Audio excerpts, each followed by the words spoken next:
Good evening. I am 𝗢𝗲𝗀, and it is my pleasure to welcome you to the first episode of One on One, where we are bringing to you some of the best minds in Trinidad and Tobago. Today, we are very honored to have with us Dr. 𝗖𝗿𝗶𝗶, who is going to discuss some of the pressing issues in crime and the economy. Dr. 𝗖𝗿𝗶𝗶 is an insurance executive, treasurer of the United National Congress, a former chairman of the National Petroleum Marketing Company of Trinidad and Tobago. He holds a doctorate in business administration, a master's in business administration, a BSc in mathematics, and a BA in administrative studies. So Dr. 𝗖𝗿𝗶𝗶 is indeed very highly qualified to speak to us on a wide range of topics. I would like to welcome you, our viewers, to our very first program, One on One, those who have joined us on Zoom and on social media. We will leave some time at the end for questions and open mic contributions from the audience. Dr. 𝗖𝗿𝗶𝗶, I want to welcome you and thank you for taking the time to join us tonight. Thank you, 𝗢𝗲. Getting straight into the discussion. The front page of today's Guardian newspapers this morning had the headlines, Forex Fears. There was also a recent decision by Republic Bank to cut its US dollar credit card limit by half. As reported in the Guardian 4 days ago, in an email notice to its customers, which was reproduced on its websites, RBL, Republic Bank Limited, advised that the US dollar credit card limit would be reduced from US $10,000 to US $5,000 effective September 21st, 2023. So Dr. 𝗖𝗿𝗓, I know you are a very well-known, successful businessman in the country, and I have two questions to ask you on this. One, how will this affect businesses, particularly small and medium-sized enterprises, who rely on their credit cards to cover business expenses? And two, is this reduction in credit card limits a symptom of a broader issue in the forex market and the economy? Thank you, 𝗢𝗲, for having me on tonight on your first show. I appreciate it. And I look forward to a real collaboration between the two of us and an intense discussion tonight. To get straight into it, SMEs are scared, really, with the reduction, because really and truly, Republic Bank was one of the last banks that allowed you 10,000 US on your credit card, which was so helpful for these companies, especially to buy their goods and pay for it with their credit card, the suppliers, obviously. A lot of the banks on our market right now has dropped the US. Scotiabank is down to 3,000 US. RBC is like 3,000 US to 5,000 US already. And a lot of First Citizen, there is a real crunch, there is a real crisis, obviously, right? And the government could jump high and jump low, and the Minister of Finance could say what he wants, but obviously there is a problem with foreign exchange. And we have to address that problem because it is affecting the backbone of our business, which is the small to medium-sized businesses in the country. It will be a real problem and a real stretch, especially with Christmas coming, for them to supply their goods and, of course, to pay for it. They would not be able to get supply and they would not be able to pay for it with this cut. And it came like a thief in the night from Republic Bank. They just cut it just like that. And we have heard before from the minister saying that there is no crisis, there is no crisis. But everybody in the country know that there's a crisis. We cannot get foreign exchange. When you're traveling, you're begging to get $100 from the bank, right? They can't give you more than $100 a day.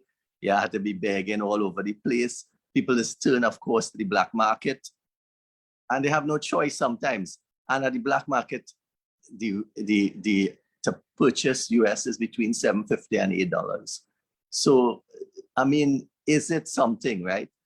There seems to be a disconnect from the citizens, right? Between the citizens and what is required to run our small to medium-sized business and the government. One wonders if a devaluation of the dollar is looming in our future, right?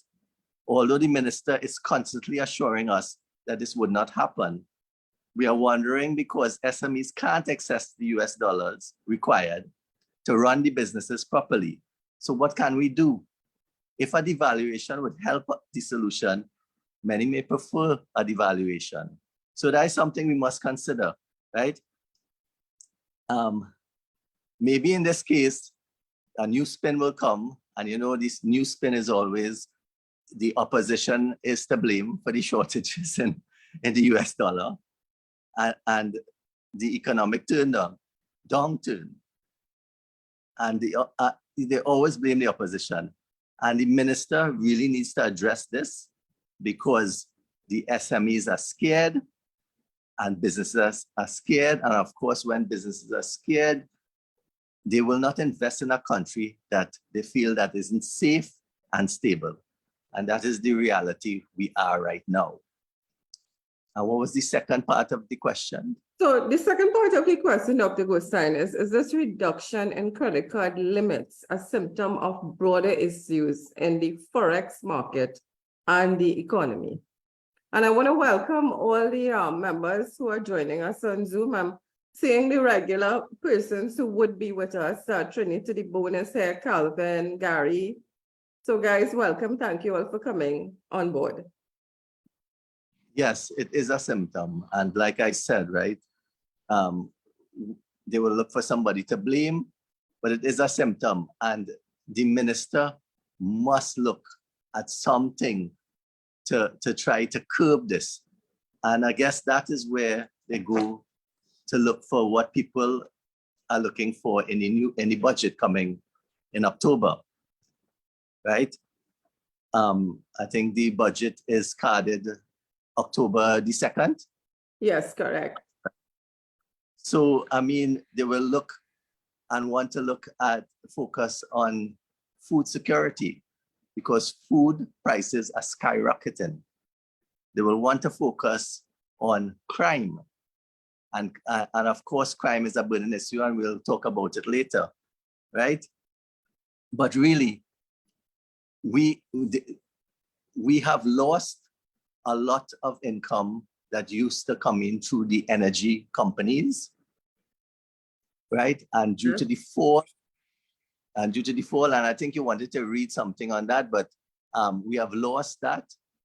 And we are facing a real crisis now with foreign exchange, whereas in Guyana, we see Guyana booming at the moment with the oil finds and the oil industry on the rise and we on a decline. And that is something that we all have to look at, and our government and the government of the day has to find a real solution to address the situation because it is already having an impact on our small to medium-sized businesses across the country. Like I said, they are scared and they don't know how they are going to fulfill their supply and pay for their supplies coming this Christmas season.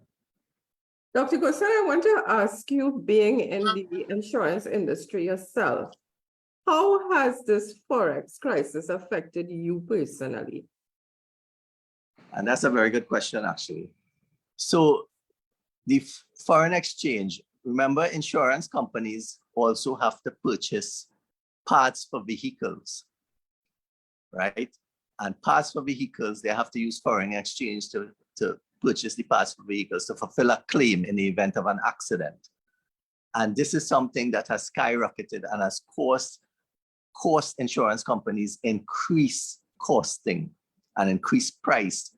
And what we are seeing is across the industry, there's an increase in insurance rates, especially in motor vehicles right now, because they can't afford the rates with the losses, right? And then because of the crime situation in the country and the amount of stolen vehicles, is another problem because again, insurance companies have to pay the claims when a vehicle is stolen or when a vehicle is crashed.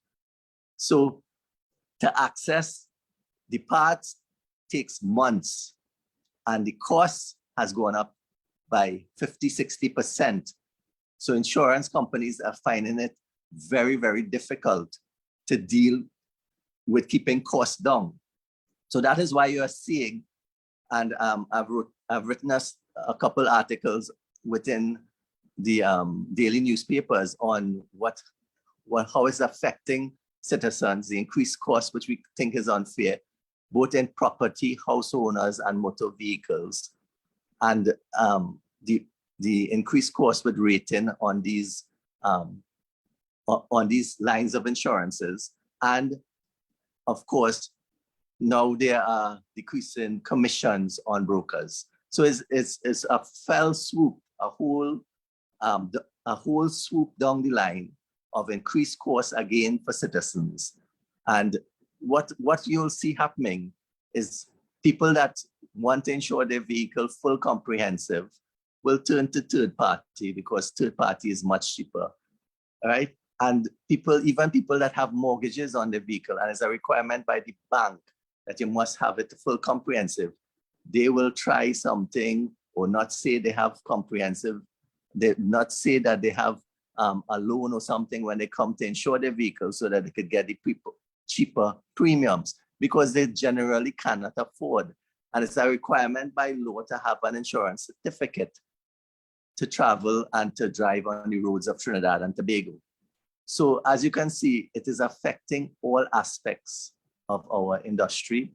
The insurance market is affecting, it's affecting our small to medium-sized businesses. So it's a real crisis with this foreign exchange.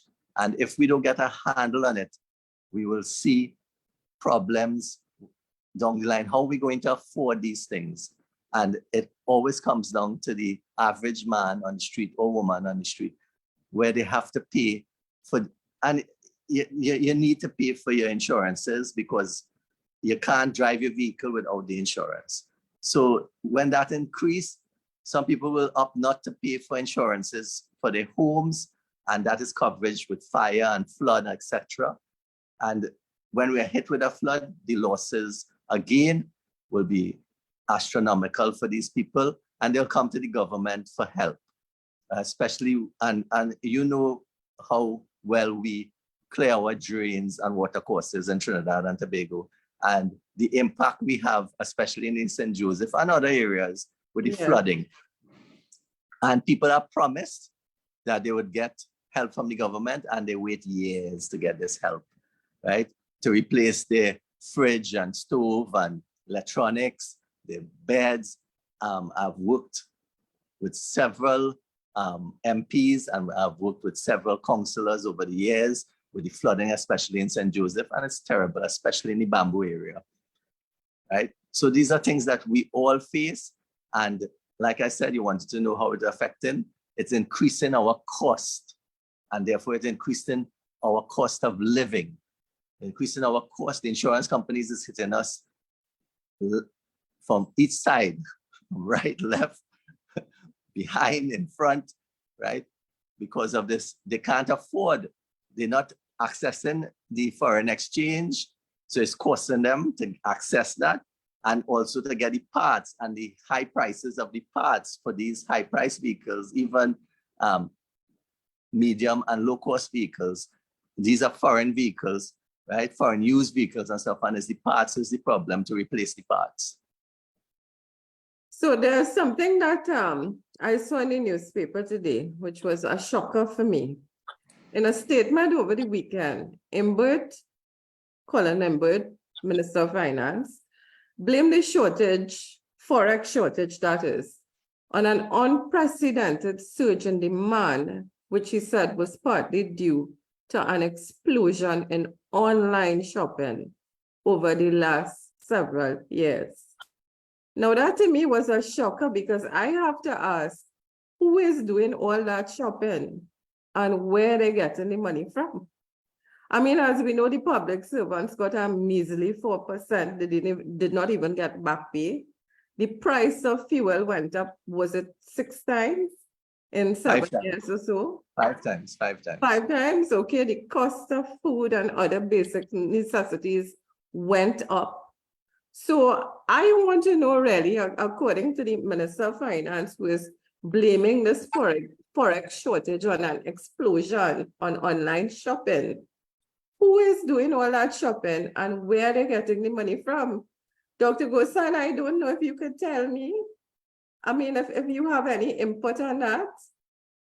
Well, as usual, it's just song bites to make people realize, oh, our foreign exchange going in. But really and truly, in the news tonight, they interviewed WebSource and eZone, right? And you should have heard the responses. eZone said that most of their clients spend less than $100 a month. In fact, they went to some of the people and interviewed them as well. And some of them say they spend $30 a month on these orders. So how is it an explosion of online? There are large companies that get the foreign exchange from central bank, and the small man and the small companies are not allocated any of it at all, right? And this is a symptom of that. So that is why we are calling for the central bank to release who is getting the majority of the foreign exchange in the country, the list of the companies, and let's card some of that foreign exchange to the small man and the small companies as well. Carve out some for them because they need it, right? I don't know what to say with that response that there's an explosion, maybe in his household because he could afford it, right? But not the average person and the average citizen and the average single mother trying to cope with living and the expenses of school, transport, books for the children. I don't see what he is saying that makes that sense. But then again, he must have his figures and his information to back it up. And maybe he will enlighten us in the coming weeks leading up to the budget to show us if that is really the case.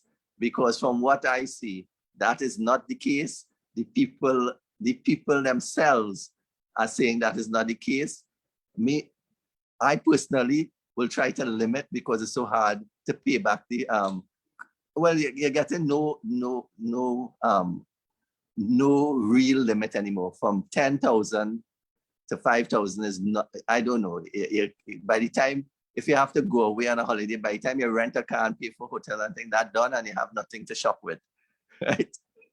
So I mean, legitimately, it is a surprising response, and your shock on it is well noted and really should be, because we can't see how that can be a valid reason for the minister to really say that is where the foreign exchange is going.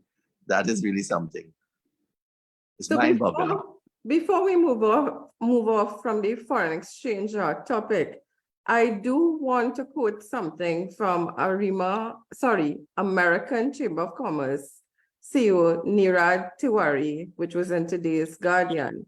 He said it is past time that the government seriously and collaboratively sets medium-term targets and implements the relevant policy measures to address the chronic foreign exchange shortage in Trinidad and Tobago. Our economy is, after all, the largest in the English-speaking Caribbean.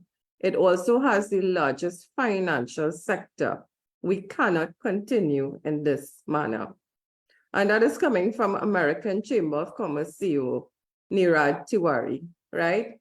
So we are certainly looking forward to what Minister 𝗖𝗿𝗵 has to offer in the upcoming budget on the management of this foreign exchange shortage crisis that we have in Trinidad and Tobago. If you've been reading the newspapers, watching the news, there's panic in the country.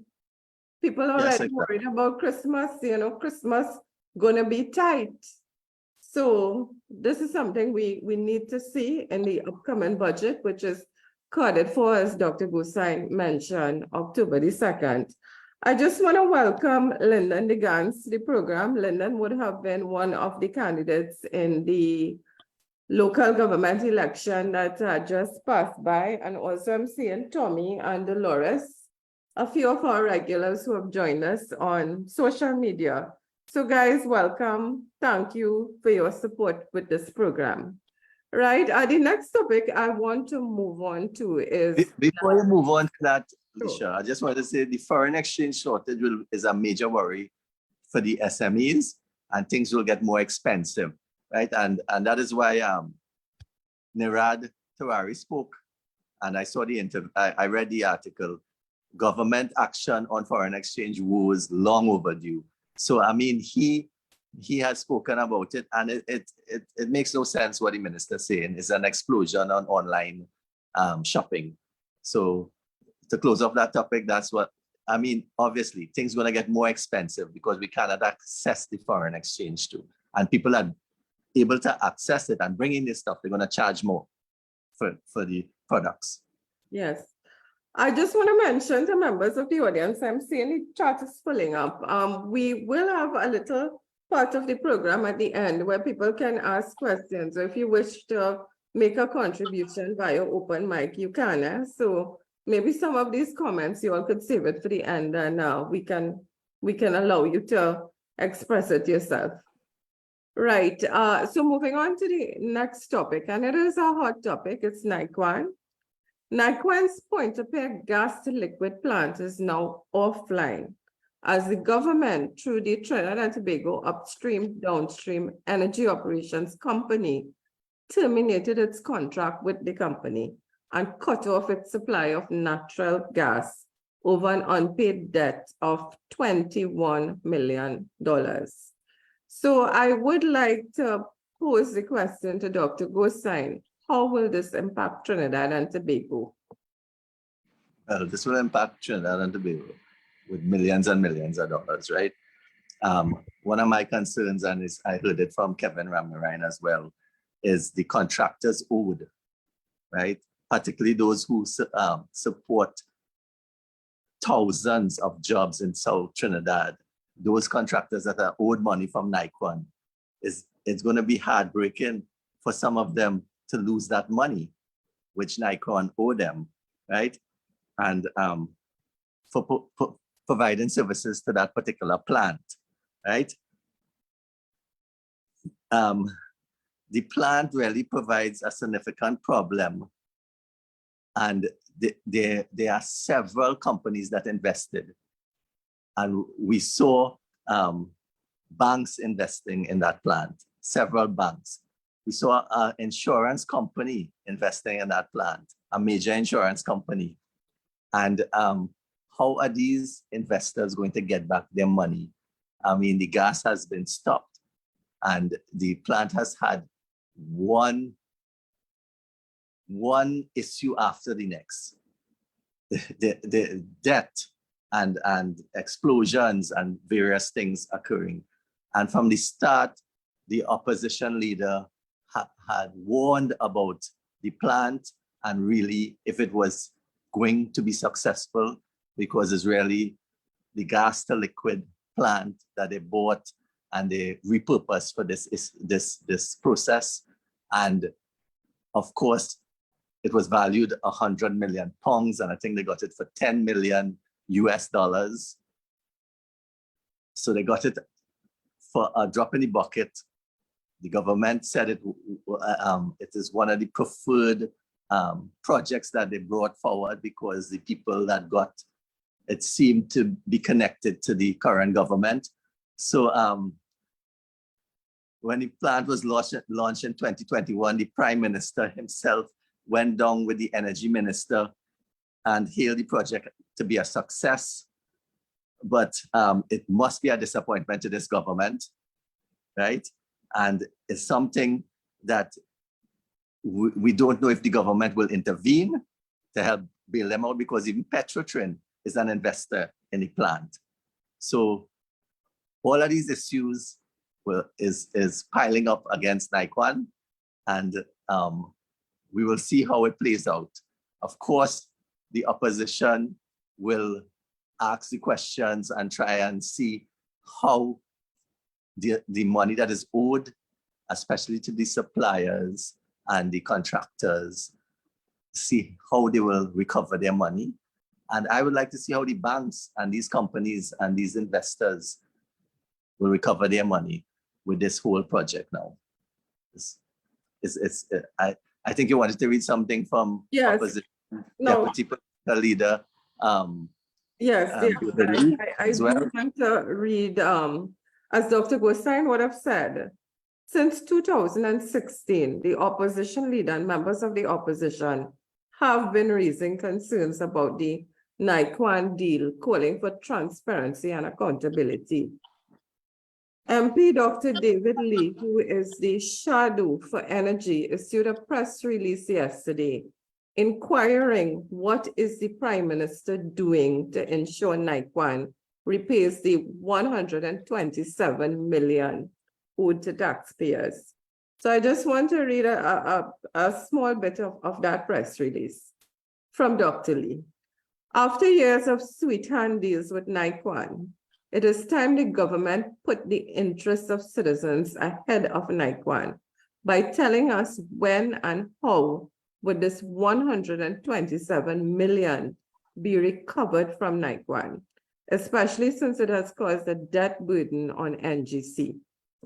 Further, we are still waiting on the Minister of Energy to tell us why NGC is owed for gas when the supply of gas for Niquan was supposed to be sourced from the minister's share and not NGC. Taxpayers have been heavily cheated on this project, with Niquan gaining $1 billion plant at a peppercorn rate, an initial fixed supply of gas, and a take-or-pay agreement from the state, while the country is yet to see a single benefit. As a result, citizens cannot lose these hundreds of millions owed. So that is the situation we are facing with Niquan. Dr. 𝗖𝗄? Right, so who is left with the bill? Who's to foot the bill? The taxpayers, right? When things like this happen, it's always for to the taxpayers. It's a 7-day to 9-day wonder. We raise the question and then it dies in the media. And but this one, I don't think the opposition will allow it to die. It's a lot of money. Like I said, there are several issues to deal with. We will see how things unfold in the future. The one insurance company that has invested in it has recently said they are looking for an investor in their company as well. So we don't know how much money they invested in this, or whether it really affected them or some other thing affected them. The banks as well, several major companies invested in Niquan and supported it. And like I said, Petrotrin is also an investor. So we will see how things unfold, and maybe the government will have no choice but to intervene and bail them out. But only time will tell, and see how, like I said, the Prime Minister himself went down when this was being opened with the Minister of Energy and hailed the project to be a success when it was opened. So obviously that success never came. And again, our energy industry is on a spiral down. It's being mismanaged by our current administration. And we continue to see the downfall of over 100 years of us being in the oil industry in Trinidad and Tobago, with mismanagement with this government and squandermania spending on projects that don't seem to have a proper rate of return. So hopefully this is another issue we will see addressed in the budget, how the government plans to deal with Niquan. Further to what Dr. 𝗖𝗄 would have said, and also what we quoted from MP Dr. Lee, Kevin Ramnarine, former Minister of Energy, did have an interview on this issue yesterday, which would have been reported in today's newspapers. And his concerns were massive trickle-down impact, where we may see hundreds of persons on the breadline. Yes. In addition to that, he was stating that he was concerned about banks and other investors, such as the credit unions and insurance companies that Dr. 𝗖𝗄𝑚 would have mentioned being at risk as well. Right? So this is something definitely is of concern to the country. I am seeing comments already here. Calvin, the company Niquan has more than US 250 million in debt and is struggling to make payments to the tune of millions owed to contractors, including Junior Sammy and Massey in Energy Engineered Solutions. Right, so I do want to move on. I know time is going very quickly. It's already 8:30. So please, if there are questions, continue to put them on the chat, or if anybody would like to make a contribution, raise your hand. Right, so I want to move on now to the topic of crime. Today's Guardian quotes Professor Hamid Ghani as saying Prime Minister Dr. Keith Rowley's offer to hold crime talks with opposition leader 𝗢𝗲𝗄𝗎 may be nothing more than a distraction. Now, these crime talks would have resulted from President Christine Kangalu's call for greater collaboration between the opposition and the government to fight crime. So, Dr. 𝗖𝗄𝗓, I want to pose two questions to you. One, do you believe that these crime talks between the opposition and the government will bear fruit? And two, being a senior member of the United National Congress, for those who do not know, Dr. 𝗖𝗄𝗓 is on the National Executive of the United National Congress. Can you enlighten us to some of the major crime fighting plans of the UNC? So, yeah. So first of all, the proposed joint collaboration talks, I think is really a way to change the topic, because the president herself called for collaboration, and dealing with this foreign exchange in the country right now and the shortage and the issues that we're dealing with, especially there is no proper crime plan to deal with the crime. For the last 8 years, the current government has been trying to tackle crime. The last couple of years, we have had Minister Hines as the Minister of National Security. And his ineptitude in that aspect as being the minister has resounded throughout the whole island with our blood-drenched streets. So, yes, he has written a letter to the opposition leader, and already I think it is basically a collaboration spin factor to get people thinking that something will happen. But in my, like Professor Ghani, I don't think that anything real will come out of it. Several reasons is that anything that the opposition brings to the table as part of their plan, although it is a good idea, the government cannot say that they have taught us something and will use that, because really and truly both parties are vying for the government in the next general election, and they can't show that the next one, especially government, can't show that the opposition is better at planning and being able to orchestrate a better crime plan for the country. So I think that the opposition will provide a good framework of their plans to the government, but in the end, I don't think it will be used, it will be bypassed, or it will be converted into another way and then used and say it's under this government. This is a PNM Rail initiative, right? So that is how I see it. It's basically a farce, really, because for years now, the opposition has been bringing their ideas and trying to ask for collaboration and bipartisan meetings and collaboration in crime, especially because crime is a hot topic and affecting every citizen of Trinidad and Tobago, right? So so crime is a crisis and it's out of hand, right? With the murder rate, of course, overtaken last year. In fact, we are going to hit probably over 700 murders by the end of the year, right? So once again, I don't see it going to really work.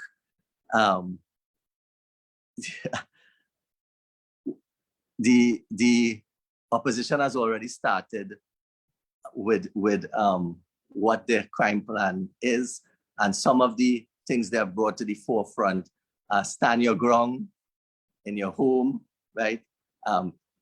Easier access to FUL's fire user license for the average citizen, so that they could get firearms, so that they could protect their homes, and of course, not so stringent rules if they, God forbid, have to fight back and kill somebody that comes to kill them within their homes. So that is some of the plans that they have brought forward. Of course, they have Gary Griffith from the NTA as well, who they want to be part of the conversation. And I don't think that that's going to work with the collaboration that is being put forward either. As well, the Prime Minister himself had said that he thinks the biggest mistake in his life was appointing Gary Griffith as the Commissioner of Police. So to see that working and that dynamics in a collaboration is going to be difficult on the onset of it. So that's already a drawback. Now, what the opposition has promised is that they will be upfront and forthright with all the information they provide and what the talks generate.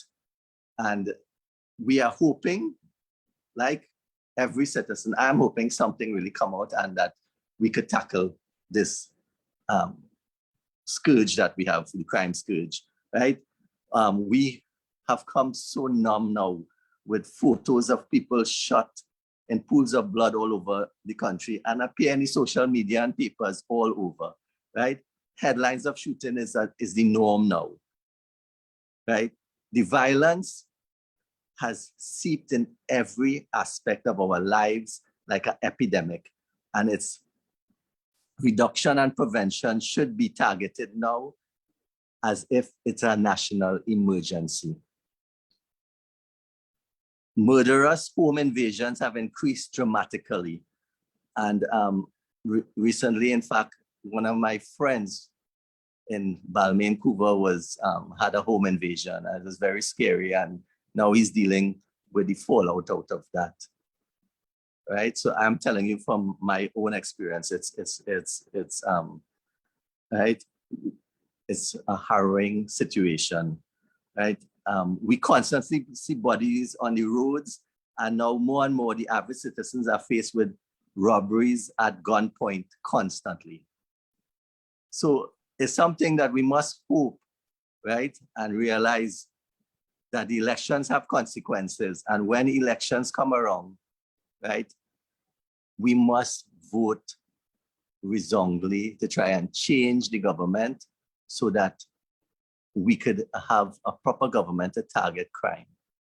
And that is something, and in fact, I think, and I'm appealing that both opposition and government come together and try and come up with, if it's the bail amendment or whatever they have to pass in Parliament to get what is required. But like I said, the opposition said that there is already frameworks and laws in place that for bail and to deal with all the situations that the government comes up with these new ideas to handle crime.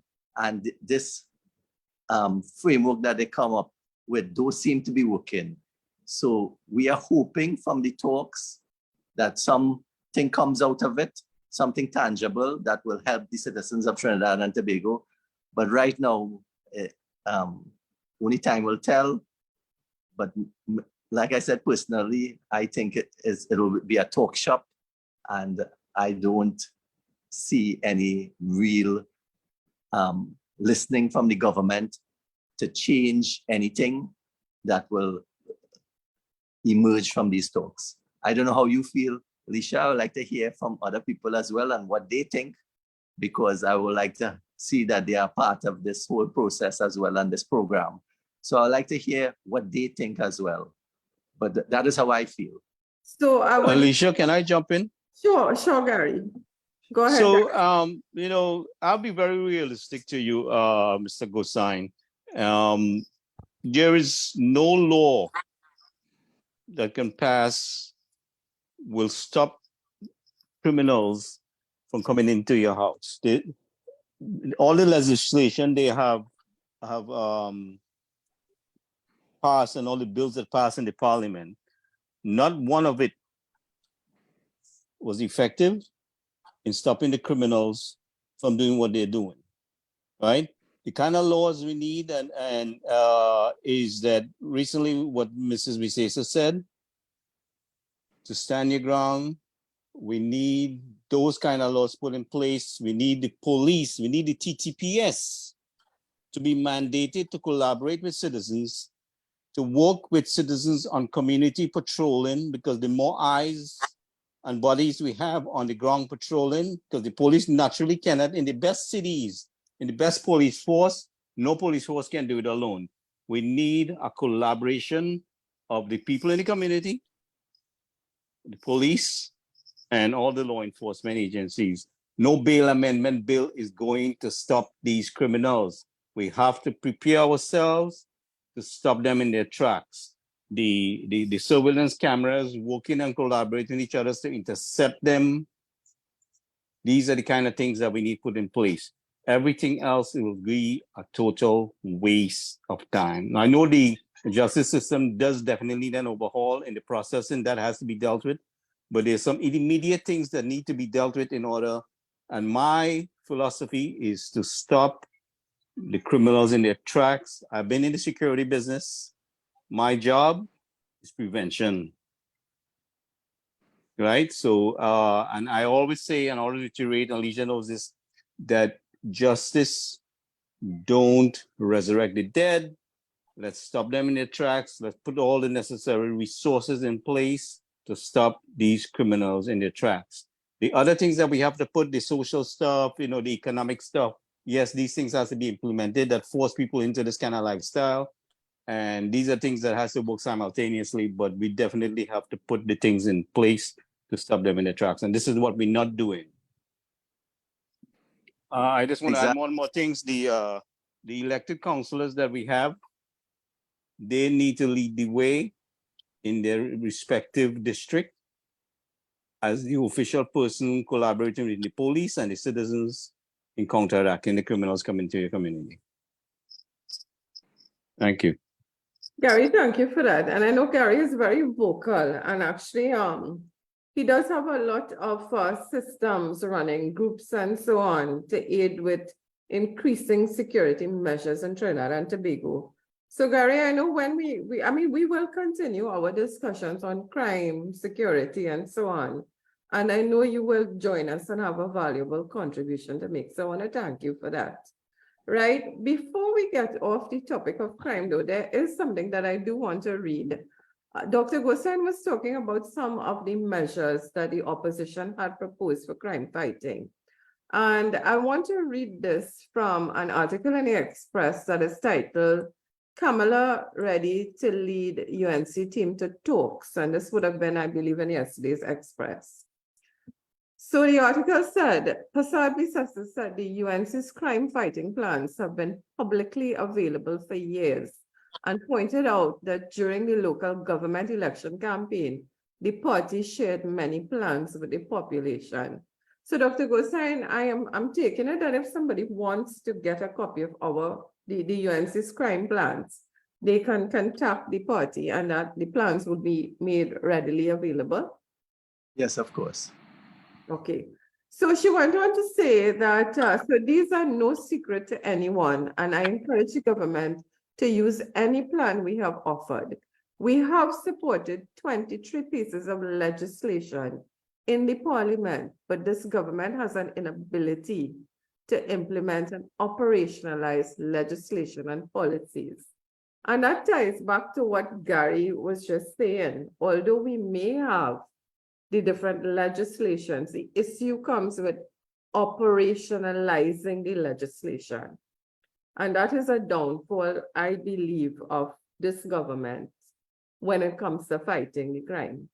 You can have the best legislation, but if the legislation is not being enforced, then it really serves no purpose. So 𝗏𝗏, the UNC's crime fighting proposals include stand your ground legislation to treat with the issue of home invasions and easier access to legal firearms for law-abiding citizens, as Dr. Ghossain would have mentioned. 𝗏𝗏 said further some of the UNC's proposals that she spoke about previously included bail reform to address the injustices in the bail system, establishment of detention centers to house and treat with non-violent offenders, legislation for compulsory drug treatment and not incarceration to facilitate rehabilitation, support for the children of incarcerated persons, education and training opportunities for law enforcement personnel, among many others. She said there's a misguided approach that only punitive measures will bring down crime, but they are ignoring preventative measures.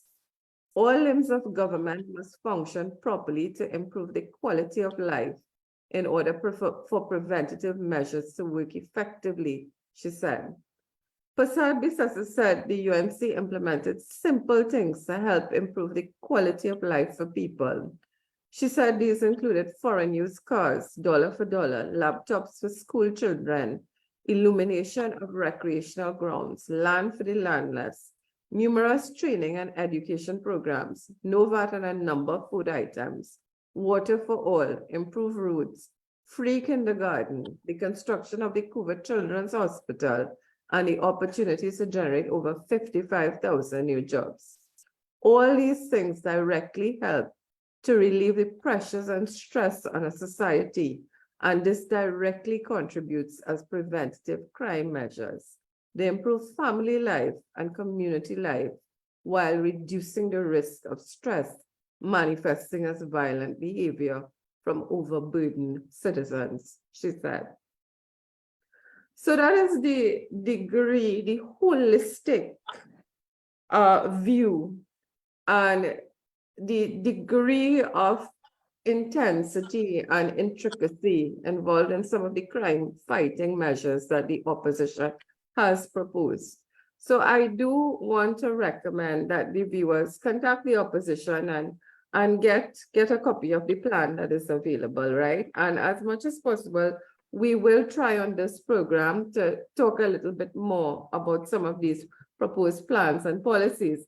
And of course, if the government does have these crime talks that they are proposing, we are hoping to see a discussion of some of these plans and policies come to light. So we're really running out of time now. I have one final question for Dr. Ghossain, and this has to do with the upcoming budget. Budget day is October 2nd, and I know you would have given us some items on your wish list, but maybe we could end by asking you, what is your wish list for the upcoming budget, which is on October 2nd? Well, one thing I want to see is that obviously, and a lot of the chambers have already said what their wish list is, right? Of course, we want a budget for the people of Trinidad and Tobago. We want a budget where we see that food prices could come down, VAT on food on food products could come down, where VAT returns are paid to companies, which has been being promised and promised by the government. These VAT returns have been outstanding for so long for these small to medium-sized companies as well. We want to see diversification, because if we don't diversify now, I don't know where Trinidad and Tobago are going to be. And that is a diversification in agriculture. The same things we have heard over the years, right? Support of the agriculture sector. Everybody's saying they want to support the orange economy now too, is a big thing, where tourism and culture and arts, right? Tourism especially, right? We're going to have to turn to that to see foreign exchange in Trinidad. We have stifled Tobago for such a long time. The air bridge and the sea bridge is in such an atrocious position right now. And of course, they are suffering to get supplies for their groceries and their hardwares, etc. And even I heard drinks and stuff. How are you supposed to have tourism in a country like that when we don't have a proper supply from Trinidad and Tobago to them, right? So we want to see more us delving into more digital aspects and grow the economy. And of course, we want to help students get education again under the opposition, and under when the opposition was in power under 𝗖𝗿𝗄𝗶 predecessor. We had all these grants to ensure that education, to educate our children, and they could access GATE and much more scholarships as well. Education is a way to help, especially people of lower income, to get out of that low income bracket, and to also reduce crime. If these children and these young people could get into programs and apply themselves and get educated and get certified in some trade, we wouldn't have so much crime as well. So education is a big part of what I want to see in the budget.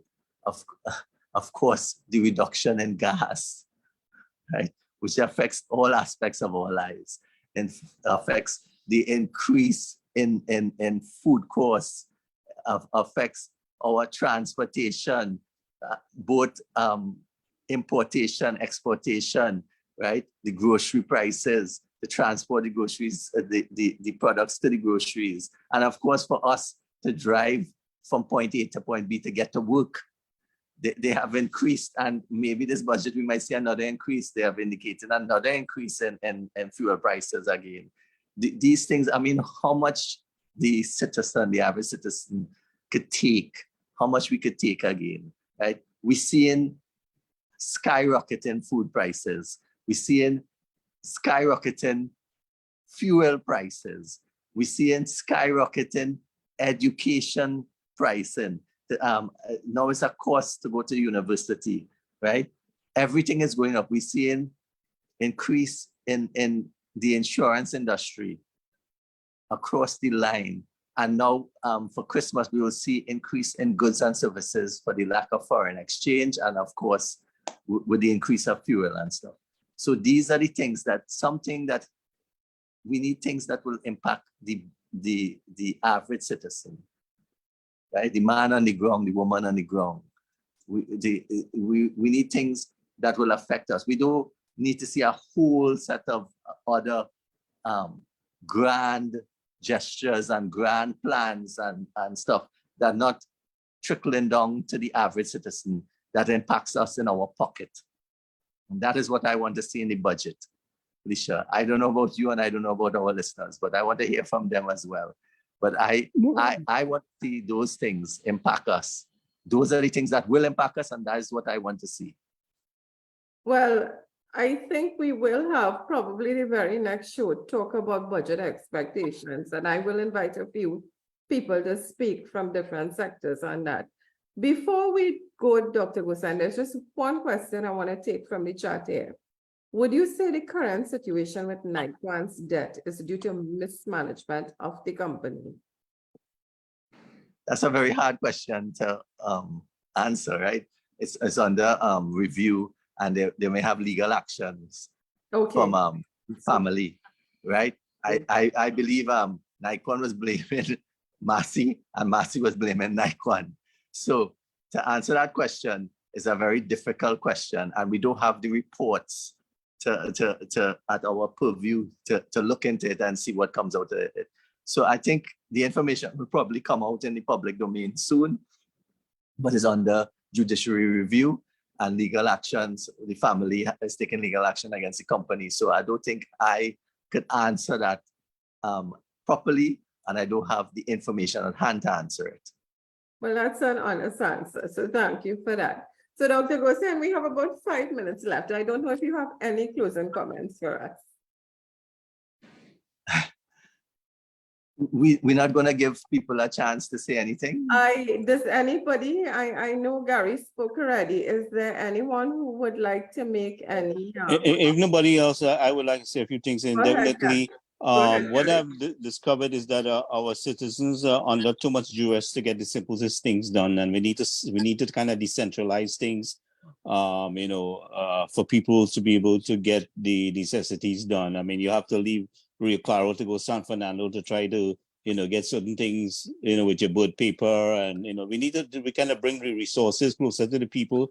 There is too much difficulty. I have seen recently where the issue with the water down in Cedrus, and they're trying to cut off the last or only source of water supply to those people, because there seems to be some kind of racket with selling the water, that they're trying to force those people to buy water and increase the pressure there.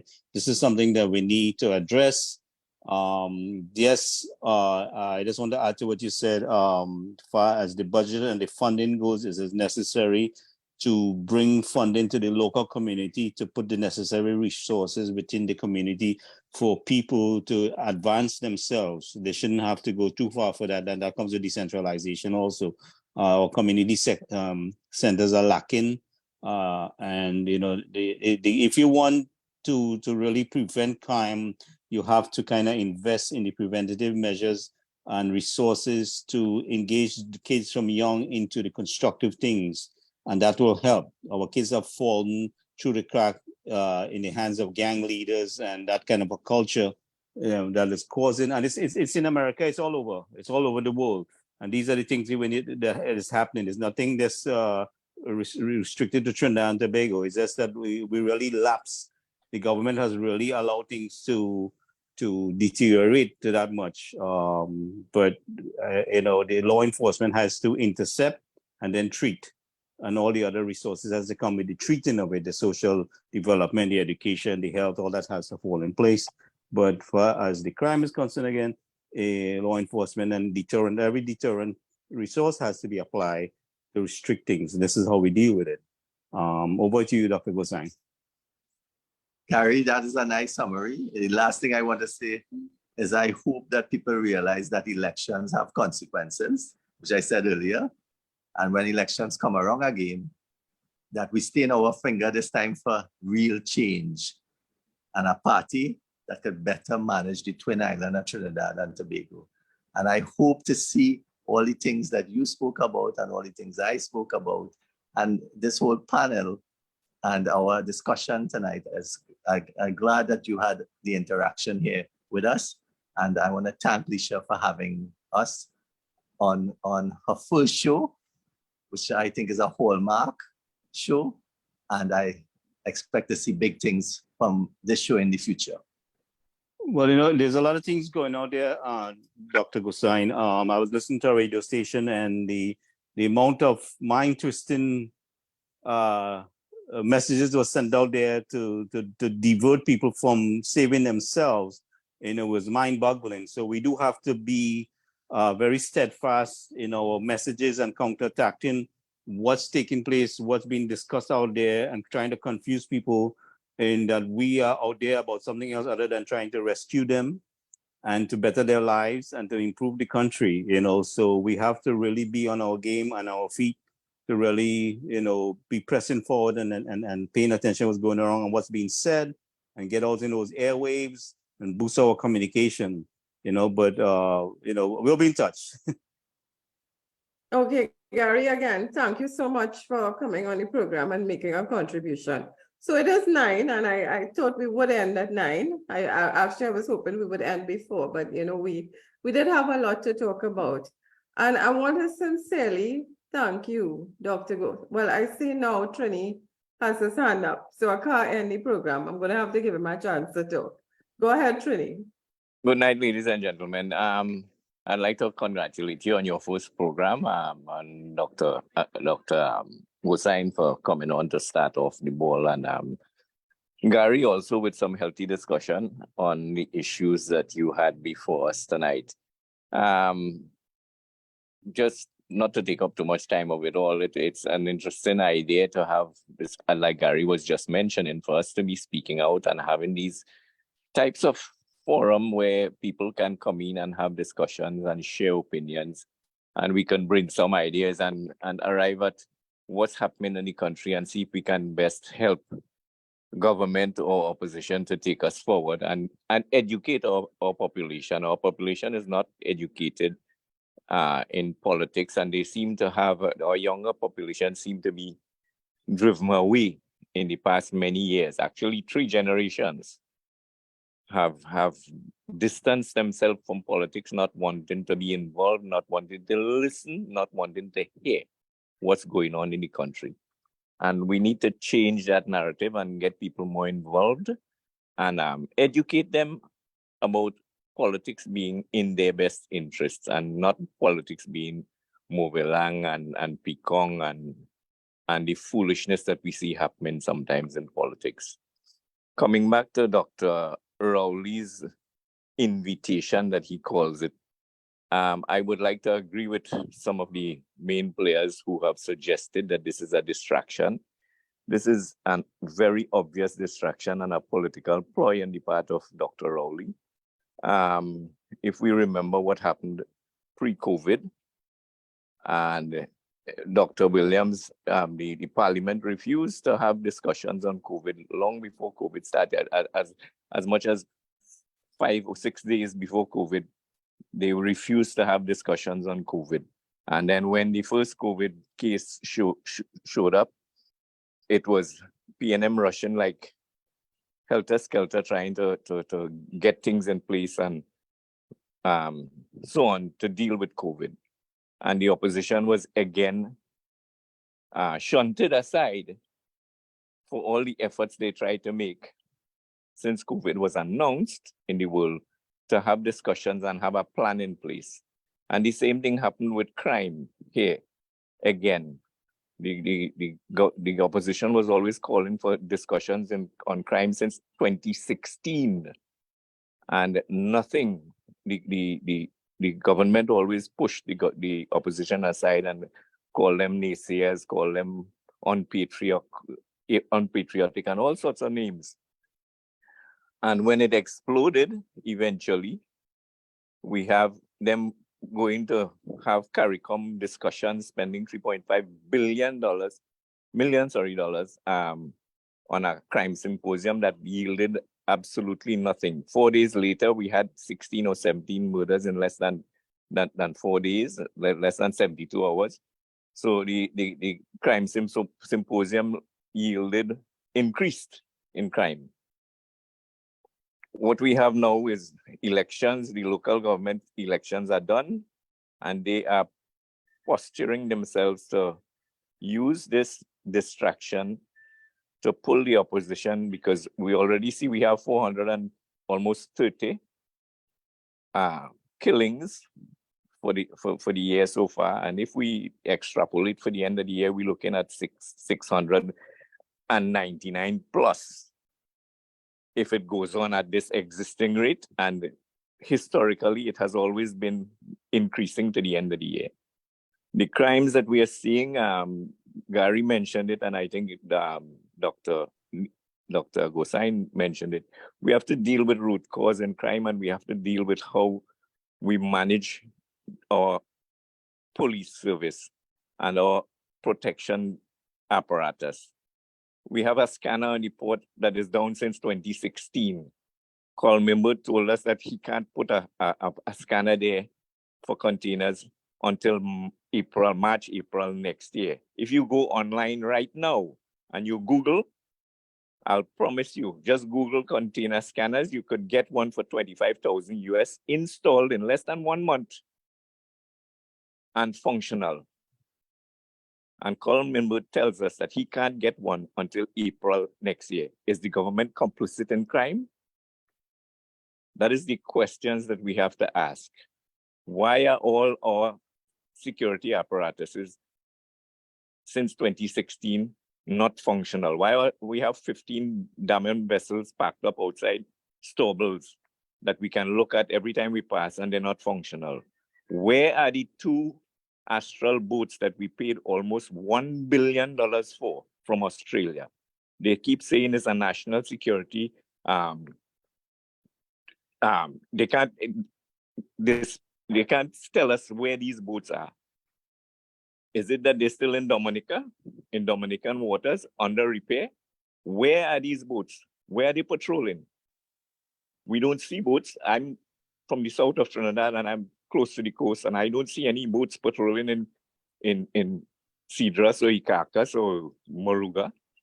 Where are Why these the boats? CT cameras are not functional? Correct. Before 2015, there were close to, I believe it was 1,800 cameras functional. We could have gone online. We could have gone online. Anybody could have gone online and seen CCTV footage of different major junctions.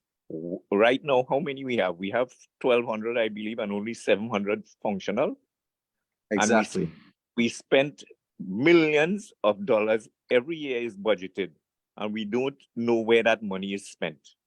And we don't have increase in cameras. So where is that money being spent? Where is the $6 billion being spent in national security if they don't have diesel for the boats to go out and they don't have repairs for the boats? During COVID, Spiotium told us that they needed to have people come from, I don't know where, to repair the vessels. These people, they still have COVID, they can't come yet. Why those boats still packed up? And they were functional, the 6 or 8 that were functional before 2015 were functional and working. So some of these issues we need to discuss further.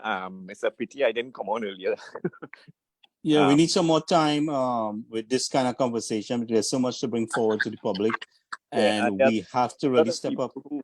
There are a lot of people who will want to voice their opinion. I believe in a forum like this, if we have conversations being allowed for people to start sharing. We need to get our youth educated so that they will want to come in and discuss these things and share their ideas of what they expect as good governance.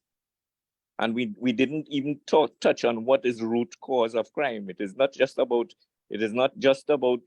putting people in jail and saying bail, put people in jail. When you have 400, all the people kill those 400 people, you put them in jail. What happens next? We'll keep them in jail for 120 days.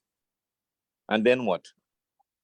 Our judiciary system is not functioning the way it's supposed to function. They'll be there for 420 years. Well, folks, if I may interject, right? I mean, I am very happy to host this program.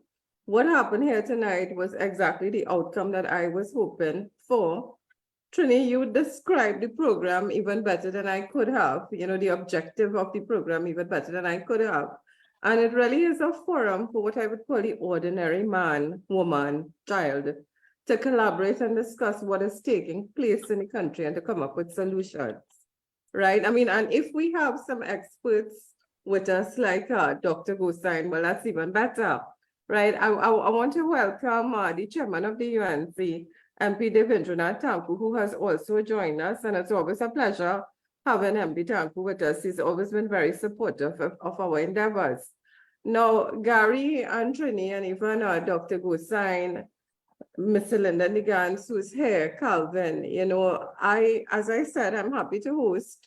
You can also give me any suggestions as to Well, I would like to invite former Commissioner Gary Griffith on the program here. absolutely, And absolutely. but this is a lengthy thing, and we have been dragging conversations and playing some kind of chess game basically, and not implementing anything. There's a bunch of like an intellectual showdown in Parliament, who brighter than who better than who. But we don't see, and all the deliberation take place, like I keep saying, has not done anything to improve our security. So we need things built on the local community. We just had a wonderful local election. We have some really intelligent, lovely people that was elected. I would like to give them a sense of direction in how we can resolve this issue. I've been trying to get this neighborhood watch program off the ground. I've tried with getting the Ministry of National Security to kind of lead the way on this, in making it a national plan of action where they will orchestrate and instruct the TTPS to really work with us, because we do get some participation from the TTPS, but there's a lot of games being played with those of us who are trying to really get something done, because you have the situation of officers have their own interests in other things. So it has to come, the mandate has to come national security. That is the direction I'm headed, and hopefully that we take in the next government, that we can really get that effect taking place where it comes from national security, a plan of action for the local community, the citizens participating, the citizens being guided by the TTPS on patrolling and collaborating with the TTPS to intercept. You see, the thing about it, we are able to show the criminals they're getting spotted when they coming into our community, and they would not escape unknown or unseen. With the way they're going about things now, that would have a great dent on things. And then the police is under-resourced with vehicles. It's not properly managed. The police station doesn't have computers. They don't have, a lot of things they don't have. The police is frustrated with the way they are being treated in some aspects of things. So there's a lot of issues has to be dealt on the government part. And leadership is needed for the people on the local community to encourage and direct and educate them on how we can counterattack this. So we have to work together. Like I said, not the best police force can do it alone. In New York City, we have a real havoc here right now. With a lot of things taking place down in Queens, that things never happened before. So the situation is boiling. We just have to get our act together. Yeah, I'd like to just add to what Gary said. Back in 2017, Gary, you remember when we started those chats, the US chats and the disaster prevention chats? Because I saw they didn't have the act together, but go ahead. Those were the same premises that we started those chats with when they had all the flooding and so on going on in 2017. And then after that, we had the 2019 when people were stranded abroad and so on. Those chats, we started those with the same premise to help people, and we had discussions about those things. And it's the same idea I see this chat could probably grow into, where we can have collaboration with everyone, all the stakeholders, to start to get this nation moving in a positive direction and get the people thinking in a positive direction to take us forward. Kumar, I just want everybody to know that when I saw 𝗏𝗏 and I saw how unorganized it was, I started looking for help. I contacted FEMA here. Fortunately, that same year, I went down to Jersey City. There was a big Independence Day parade, and I ran into the people who've been in this business doing the local community preparation for disaster, and they were willing to come if we would accommodate them. And for the last couple of years, the government would not accept their help. They would come free of charge. All we have to do is buy the ticket and host them, give them a little place to stay. And they was going to train our people to help themselves with medical response, with disaster response, and they're still available. I mean, I have shared that information, and I've even gotten help from a community, a hospital here that is training doctors, and the administration was willing to assist our government. I sent all that information. Government shows no interest. I worked with, communicated with ODPM. In fact, General Smart is on that disaster chat with us there. And so there's so much things that I have done behind the scenes that we need to let people know that how they can participate, and maybe we can use this program as a platform to engage the community. But we definitely need that local community infrastructure built and the right people on the ground there leading and directing the people and engaging them to help themselves. We can do that. And if we Go ahead, continue Kumar. this, we go on and speak all night. But Well, But Dr. there's a lot of Ghosine, things- you're the one who said, you want to hear from the audience. yes, I wanted to hear from the audience, but we are 9:15 now. So I want to thank everybody for coming on and giving, especially Gary and Trinity the Bone. And I look forward to seeing Leisha on one-on-one in the future and big things from this program. Yes. And I would like to thank you, Dr. Ghosine. I know how very busy you are, so thank you so much for coming and spending this time with us. I want to thank everyone who joined us on Zoom and social media. Mr. Gary Mahabir, Trinity the Bone, thank you all for your contributions. They've always been so supportive and always willing to get involved to lend a helping hand to push things forward. So I really do want to thank them. From that, we had a very good discussion tonight. We talked about the forex shortage. We talked about the Niquan crisis. We spoke about crime. We discussed some of the opposition's proposals for fighting crime and some of the budget expectations. So I would say for our first program, it was a great program. We will be having it every week at 8 p.m. It will be live on Zoom as well as our social media pages. So thank you all so much and have a great night. We will be in touch again next week, Tuesday at 8 p.m. Thank you.